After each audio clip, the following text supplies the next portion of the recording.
Quantos podem glorificar o nome do Senhor? O Senhor se faz presente em nosso meio. Aleluia. Meus irmãos, o texto que nós lemos no início do nosso culto, do profeta Joel, palavra do Senhor que foi dirigida a Joel, filho de Petuel. Não sabemos muitas coisas a respeito de Joel, a menos que ele era filho de Petuel, e que essa profecia foi proferida cerca de 850 anos antes de Cristo, possivelmente entre essa data e a saída do povo do Egito. Mas o importante é que Deus trata com o seu povo. Repita comigo: Deus trata com o seu povo. Diga comigo: Deus trata com a nossa vida. O homem foi feito para viver perto de Deus. O homem foi feito para fazer a vontade de Deus. E o primeiro casal lá no Éden, quando errou, quando pecou, Deus vai atrás e Deus os chama para um novo momento. Deus os chama para um concerto. Quando Deus pergunta a Adão: Adão, onde estás? Não quer dizer que ele não sabia onde Adão estava, porque Deus está em todo lugar. O que Deus queria era que ele confessasse a sua situação. E é necessário que muitas vezes Deus toma as circunstâncias da vida, as adversidades da vida, para nos chamar a atenção àquilo que Ele quer. Como pessoa individual, como família, como grupo, como igreja, como ministério e até como nação, como era o caso aqui de Israel. E nós vamos ver que, irmãos, que o Senhor fala: ouvi isto, vós anciãos, e escutai todos os moradores da terra. Diga comigo: vós anciãos e todos os moradores da terra. Aqui, por que o Senhor ele destaca os anciãos? Os anciãos, na verdade, eles já passaram por muitas lutas, por muitas batalhas. E às vezes, e eu digo isso que eu já estou com 66, a gente acha que tem determinadas coisas que não tem a ver com a gente. Mas aqui, como era para a nação, era para todos, desde as crianças até os anciãos. Deus queria um tratamento diferenciado. E ele diz assim: aconteceu isso em vossos dias, ou também nos dias de vossos pais. Fazei isto, uma narração a vossos filhos, e vossos filhos a seus filhos, e os filhos dessa outra geração. É necessário, amados, que nós possamos transferir para gerações futuras as coisas que Deus faz, as coisas que Deus tem feito. Muitas das vezes nós nos contentamos em falar: Deus fez isso, e nós guardamos para nós aquilo que Deus fez para nós. É necessário que a gente transmita às gerações futuras. Deus estava aqui prestes a trazer um avivamento, a profetizar um avivamento, mas era necessário que os pais contassem aquilo que Deus já tinha feito. Você pode compartilhar com esse seu irmão, você tem que compartilhar as bênçãos que Deus já te fez. Cada avivamento, amados, preste atenção um pouquinho. Cada avivamento na história, e cada avivamento numa igreja, cada avivamento no ministério, traz coisas interessantíssimas. E tem gente que pensa que avivamento é a vida inteira. Avivamento vem para nos dar fôlego para passar muitos anos. É lógico que nós queremos avivamento todos os dias, mas se fosse todos os dias não seria avivamento. O avivamento vem para avivar, para soprar o vento do Espírito, para soprar as cinzas. É no avivamento que muitas pessoas são batizadas com o Espírito Santo. Quem foi batizado com o Espírito Santo aqui no avivamento? Eu fui batizado com o Espírito Santo no avivamento dessa igreja aqui. Eu me lembro que eu vinha da escola, e é aquela coisa que a gente fala, né? O culto acaba, mas não termina, termina, mas não acaba. E já era muito tarde, as luzes da igreja estavam acesas, do templo, e eu fui chegando, e os irmãos, o culto acabou, mas não terminou, e os irmãos estavam orando, e eu sentei no último banco. Daqui a pouco eu estava no meio do templo, daqui a pouco eu estava no primeiro banco, daqui a pouco eu estava aqui na frente de joelhos dobrados, batizado com o Espírito Santo, para a honra e para a glória do nome do Senhor. E eu me lembro que eu saí daqui, não sei nem como é que eu saí, meu pai me colocou no carro, e eu precisava tomar banho, porque no outro dia de manhã eu ia trabalhar, e ele colocou o chuveiro frio e me pôs para tomar banho, mas não apagou o fogo não, continuei falando em língua debaixo do chuveiro. E eu me lembro desses dias, e quantos aqui, a minha esposa e outros que eram jovens, não é? Hoje já são pais, são avós, não é verdade? Mas vivem de tudo aquilo que Deus fez. Eu quero dizer, vamos contar para os nossos filhos. Vamos contar porque o Deus que nós servimos é o mesmo ontem, é o mesmo hoje e será eternamente. Quantos podem glorificar o nome do Senhor? Nesse capítulo que nós lemos, Deus usa para chamar a atenção do seu povo uma seca terrível. Além disso, Deus usa pragas que consumiam o que eles plantavam, o que a terra produzia. Irmãos, para a gente resumir, quando Deus age de tal maneira para nos chamar a atenção, Ele sabe o que faz. Deus nunca saiu do seu trono. Você ouviu bem? Deus nunca saiu do trono.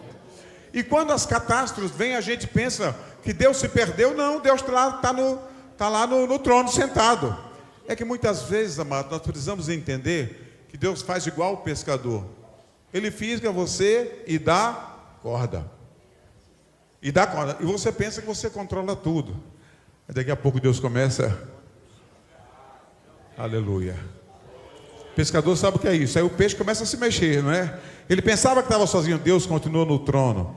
Ele tem controle da sua vida. Ele tem controle da empresa onde você trabalha. Ele tem o controle da sua igreja. A sua igreja está em suas mãos. A igreja vai acabar? Nunca a igreja vai acabar, porque ela é de Jesus Cristo. Recebe essa palavra profética sobre a sua vida. Deus nunca saiu do seu trono, Ele nunca perdeu o controle de nada. Todas as coisas estão em suas santas e poderosas mãos. Quantos podem glorificar o nome do Senhor? Ele fala aqui: fez da minha vide uma assolação, e tirou a casca da minha figueira, e despiu-a toda, e a lançou por terra. Os seus sarmentos se embranqueceram. Eu gostaria que você lesse o versículo 8, por favor. Toda a igreja, o 8. Joel 1 e 8. 1, 2, 3.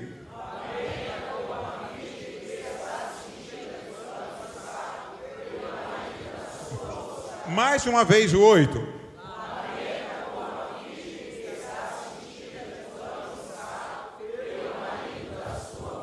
Essa é uma metáfora que Deus usa através de Joel. Lamenta como a virgem. Diga virgem. Como é que virgem tem marido? Estava falando aqui da noiva, que depois de preparar todo o ornamento para a sua festa, depois de preparar o seu vestido, o dia do casamento está marcado e o noivo morre. Já pensou? E aqui está dizendo o Senhor assim: lamenta, chora, aleluia, clama por um novo dia. Clama pelo avivamento, como uma noiva que perdeu o seu noivo poucos dias antes do casamento, a festa marcada, o vestido pronto, a casa pronta e o noivo morre. Imagina o que é desolação. Deus fala através do profeta: chorem como ela, clamando por um avivamento. Quem está entendendo o que Deus está falando? Chorei, calabanabaxá. Irmão, muitas vezes nós nos acostumamos com o tempo que estamos vivendo. A gente se acostuma com a seca e acha que nada é nada. E aqui ele estava dizendo assim: está faltando, a figueira não está dando, a plantação não está dando. E aquilo que dá, vem os animais, vem a praga e come tudo.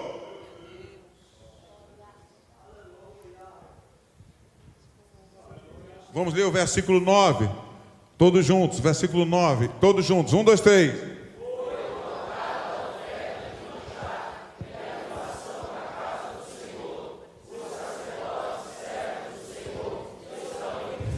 Mais uma vez, o 9.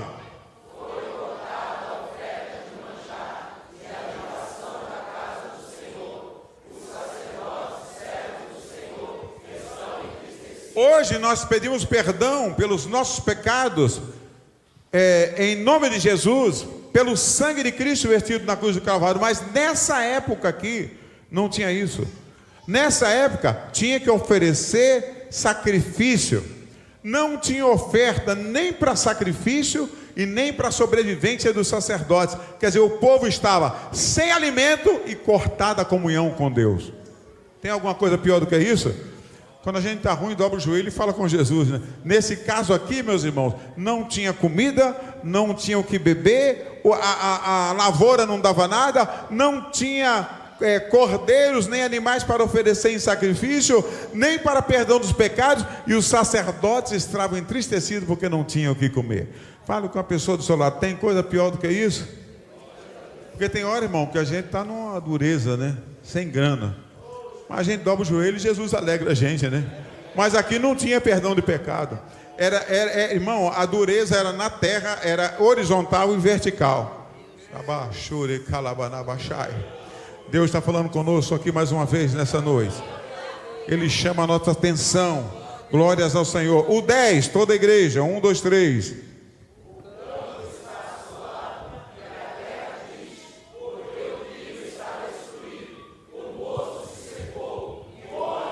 O 11, os lavradores se envergonham.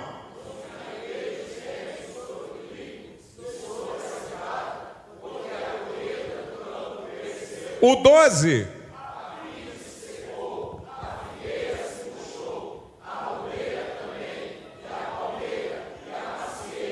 todas as árvores do campo se secaram, e a alegria se secou entre os filhos dos homens.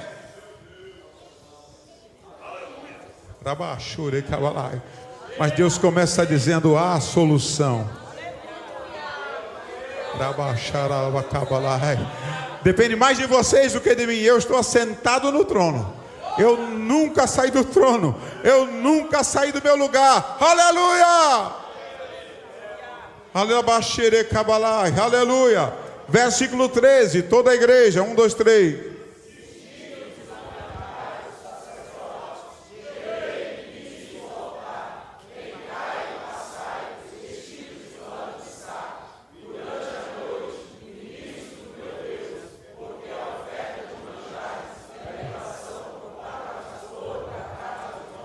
Agora, olha que coisa, diga comigo: é chore, gemam, é para gemer e é para chorar, irmão. Avivamento na casa de Deus não vem com festa. Avivamento da casa de Deus não vem com fofoca. Avivamento na casa de Deus não vem com murmuração. Não adianta murmurar, não adianta falar. É todo mundo colocar o joelho no chão e gemer diante do Senhor. Está ruim as coisas na sua casa, comece a orar ao Senhor.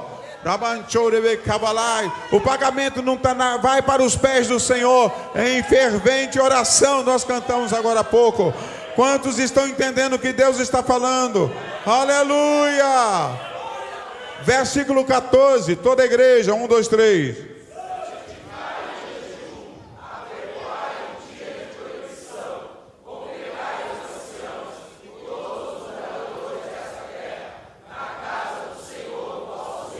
E clamai ao Senhor.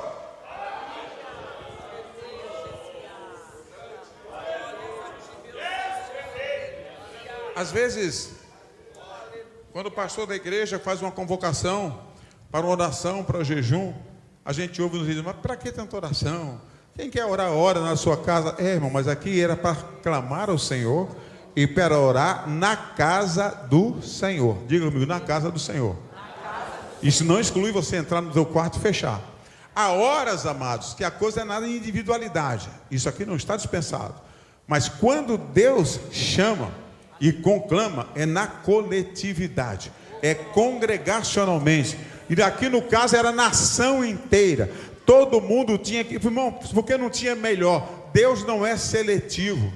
Quando Ele faz as coisas de forma coletiva, não adianta, é para todo mundo. E nós temos que jogar. Você quer saber de uma coisa? A gente fala muito da política, não é? Mas quando a nação vai mal, todo mundo vai mal. O descrente vai mal. O salário do crente também fica curto. Por isso que há momentos que é preciso nós nos unirmos, darmos a mão para clamar ao Senhor. Escute aqui, e não adianta clamar um dia e achar que Deus tem que responder. Deus até pode, mas a guerra é espiritual. A Bíblia diz que a nossa guerra não é contra a carne nem contra o sangue, mas contra as potestades, os principados e potestades do mal nos lugares celestiais. Você quer vitória na sua vida, no seu emprego, no seu casamento, na igreja, quer vitória? Vamos clamar ao Senhor. Aperte a mão do irmão assim: não adianta desistir não. Porque tem gente que é assim: pastor, já orei muito, eu vou parar. Não, meu irmão, tem hora, enquanto a gente está aqui orando, está tendo uma guerra nas regiões celestiais. Quem lembra da oração de Daniel? O Senhor se manifesta e fala assim: desde o primeiro dia ouvi. Mas a guerra estava nas regiões celestiais para não chegar a resposta. E você vai parar? Quem está entendendo, glorifica o nome do Senhor. Santificai um jejum, apregoai um dia de proibição, congregai os anciãos e todos os moradores dessa terra na casa do Senhor vosso Deus e clamai. Por que congregai os anciãos? De novo, diga, congregai os anciãos. Porque os anciãos são o exemplo dos fiéis. Quando você vê um ancião de cabelo branco clamando ao Senhor, fazendo isso desde a sua mocidade, como está aqui o irmão Ulisses e outros que tem, irmão João Sabino e outros conosco aqui, e se eles não desistirem, eu também não vou desistir. Se eles forem abençoados, eu também serei abençoado. O que Deus está falando para a gente hoje é: não desista, não desista, não desista. Chame a sua família, chame a congregação, chame o setor, chame o ministério e vamos clamar, porque Deus tem bênçãos e tem vitória para o seu povo. Aleluia! Vamos para o capítulo 2 para a gente adiantar e versículo 1. Joel capítulo 2, versículo 1. Vamos lá, 1, 2, 3.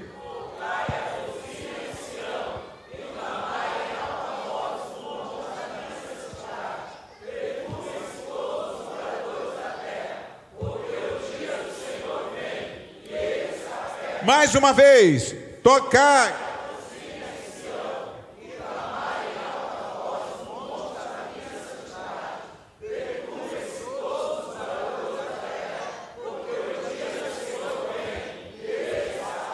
Diga forte, tocai a buzina em Sião.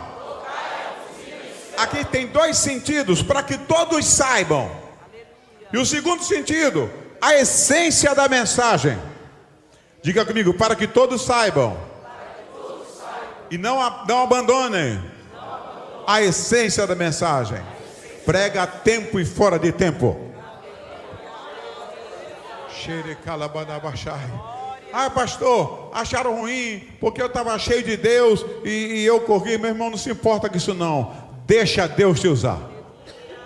Deixa Deus te usar. Tocai a buzina em Sião. Perturbem-se, repita comigo, perturbem-se. Toda vez que Deus fala, tem gente que fica perturbado, amado. Quando a gente era jovem, acho que todo mundo que é mais velho vai lembrar disso, né?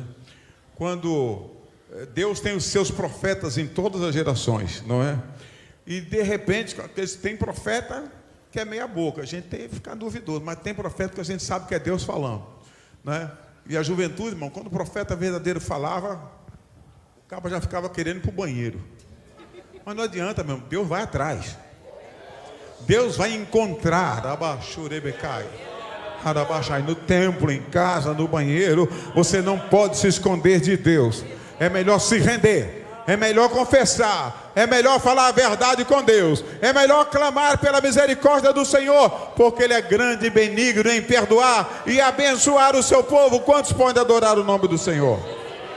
Tocai a buzina em Sião e clamai escondido. Como é que é para clamar? Diga forte em alta voz. Mais uma vez em alta voz. Mais uma vez em alta voz. Perturbem-se todos os moradores da terra. Quem ficar perturbado, que não quiser que morra. Fala, Jesus me leva. Mas se ficar vivo, tem que ouvir a mensagem. Aleluia! Agora o 12 é muito importante. Eu disse agora há pouco que Deus não é seletivo. Vamos lá, o 12, 1, 2, 3.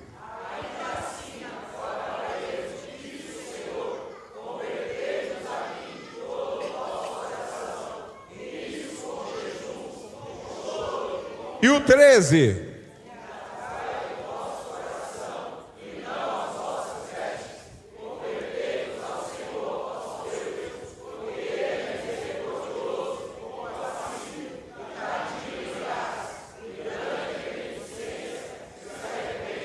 O 14.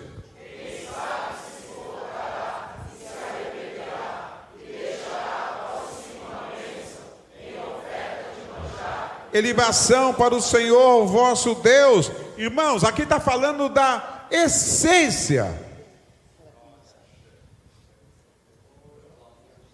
Dobrar o joelho, com sinceridade no coração. Não é dobrar o joelho para os outros ver que você está de joelhos dobrados. Não é orar para proclamar para os outros que você é homem ou mulher de oração. Porque quem ora, aleluia, é transformado. Quem ora com o coração rasgado é modificado. Quem ora com o coração derramado não levanta o mesmo homem, não levanta a mesma mulher. Quem ora, aleluia, querendo ouvir Deus falar,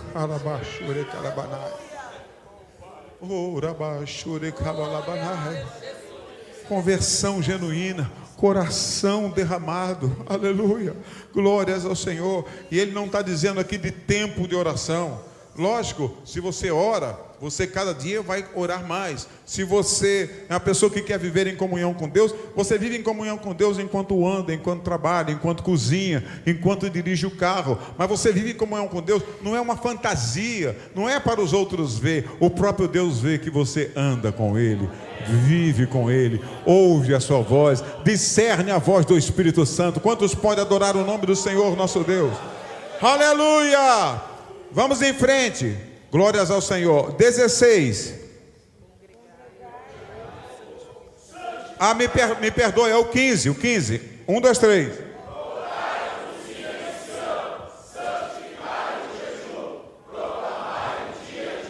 De novo ele repete: tocai a buzina em Sião. Vamos lá, 1, 2, 3. Tocai.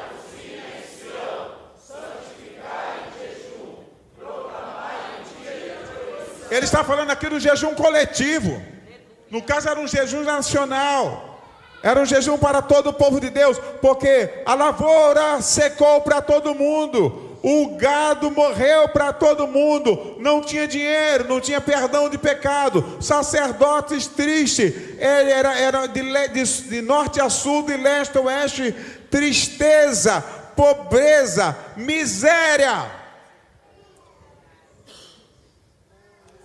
Toca a buzina em Sião, para que todos ouçam, para que todos vejam. Proclamar e convocar em um jejum. Diga comigo, jejum. Diga de novo, jejum.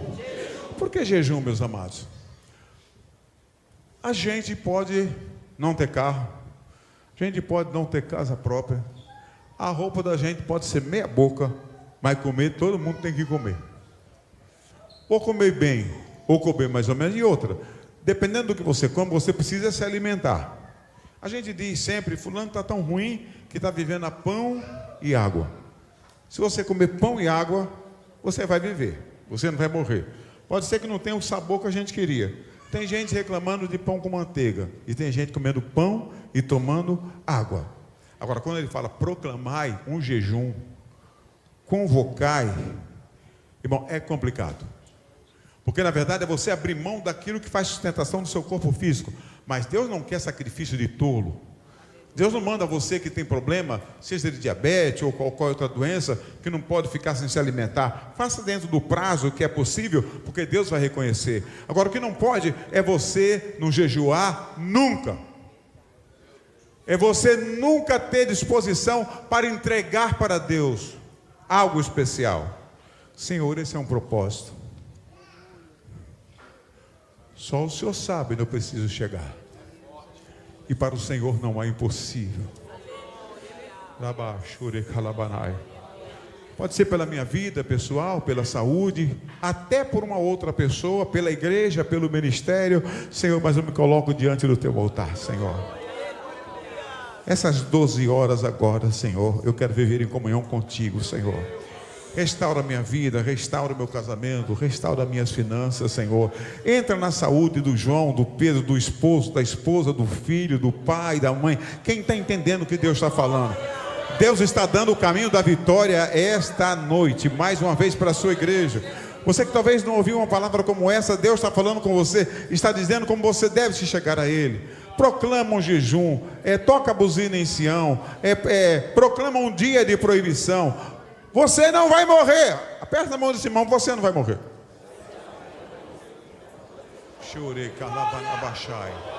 Você não vai morrer não, meu irmão. Você não vai morrer não. Você não vai morrer. Você vai ver como vai, aleluia, crescer a tua comunhão com Deus. Deus vendo você separar um dia, 2 dias, não sei, o Espírito Santo vai tocar no seu coração para ter comunhão com Deus, Senhor. Esse momento é teu, Senhor. Pastor, mas eu trabalho, mas ninguém precisa saber, é você e Deus. Na hora certa, entra no banheiro, fecha a tua porta, Senhor. Ninguém precisa saber. Importa que o Senhor está vendo. Importa que o Senhor está sabendo, Senhor. Eu preciso invadir o impossível, eu preciso invadir o sobrenatural. Eu preciso, Senhor, que a tua mão se manifeste com poder e grande glória. Oh, 17. Todos juntos? 1, 2, 3.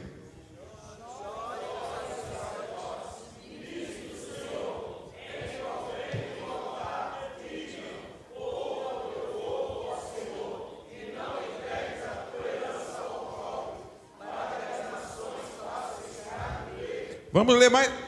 Isso, termine. Vamos ler mais uma vez o 17, antes de terminarmos. 1, 2, 3.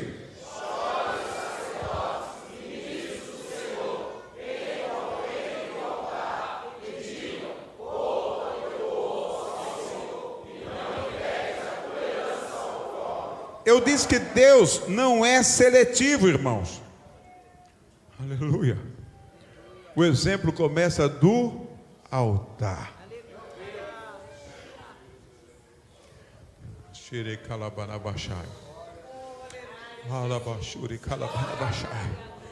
Deus não chama a gente para o pódio. Isso aqui não é pódio. Isso aqui é lugar de responsabilidade. Isso aqui não é lugar para a gente aparecer. Cabe a nós, obreiros, darmos o exemplo diante da congregação, diante do povo. Aleluia, aleluia, aleluia, aleluia, aleluia. Eu quero ler com vocês agora a partir do versículo 13 e nós vamos para o 14. Toda a igreja, 1, 2, 3. Não, me perdoe, é Joel 2. Joel 2, versículo 13. Todos juntos. Isso.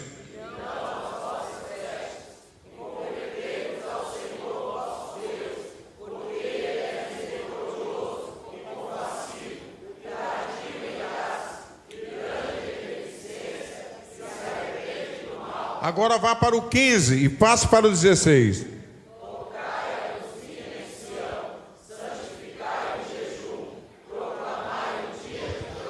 16.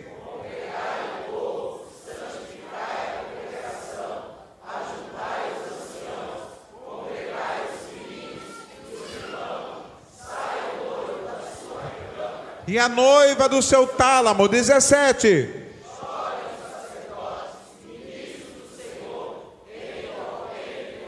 E digam o quê?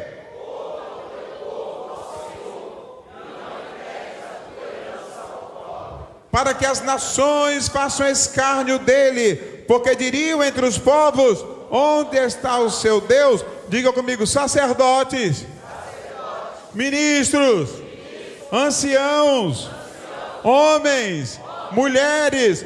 Pastor, não posso porque eu estou em lua de mel. Sai a noiva do seu tálamo e da sua recâmara e venha para a oração. É forte. É forte ou não é? Já pensou uma convocação dessa, irmão, no dia da sua lua de mel? Está falando aqui, não é? Ah, pastor, não posso porque eu estou dando mamar. Tragam os que mamam. O que Deus está dizendo aqui, aleluia. Se a mãe dá desculpa porque a criança mama, então é ela que não vai orar, porque a criança não vai orar. Então venha e traga a criança. Vai na salinha de amamentação ali, dá mama para a tua criança e volta para orar e fazer o teu jejum. Quem está entendendo o que Deus está falando? Quantos pode louvar e adorar o nome do Senhor? Oh, aleluia. Vamos terminar agora. Vamos para o versículo 28. Glórias ao Senhor. Toda a igreja bem forte. 1, 2, 3. Espera um pouquinho só. E há de ser que E há de ser que? Depois do que? Choro, jejum, santificação, alabaxericai. Deus vai manifestar a sua glória. Vamos ler de novo. 1, 2, 3, 28.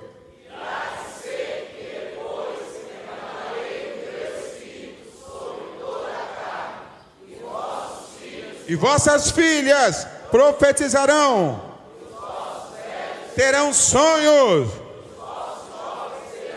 29.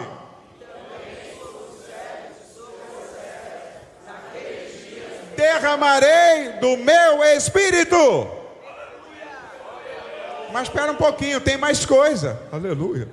Pastor, a gente vai ficar tudo alegre e a seca. Pastor, a gente vai ficar tudo contente falando em línguas e não vai ter o que comer? Vamos voltar um pouquinho. 18, toda a igreja, promessa de fartura. 1, 2, 3.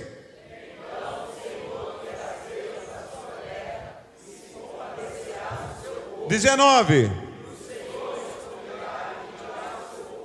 Eis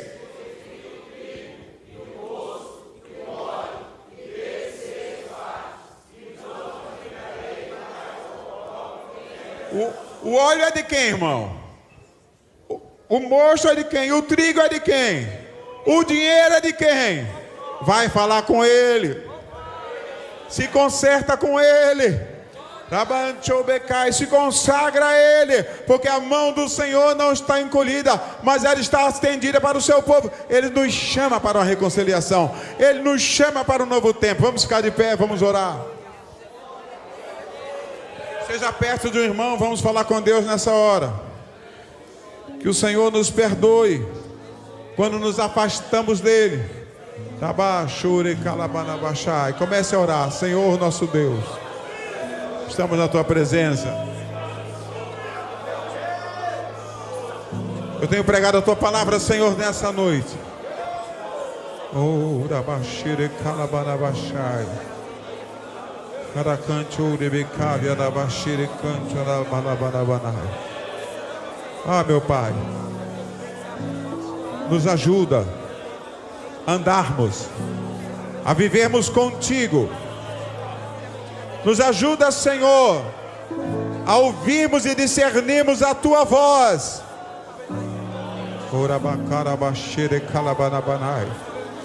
Em nome de Jesus, seja abençoado nessa noite. Em nome de Jesus, seja restaurado nessa noite. Em nome de Jesus, deixa o Espírito Santo encher a tua vida. Em nome de Jesus, abra o teu coração para o mover de Deus. Abra o teu coração para um novo dia. Abra o teu coração para um novo momento de Deus. Deus nos chama a atenção pela sua palavra. Em nome de Jesus, seja abençoado. Em nome de Jesus, seja renovado. Em nome de Jesus. Dê um abraço nesse irmão. Diga uma palavra profética sobre a vida dele. Há um novo tempo. Em nome do Senhor Jesus. Aleluia.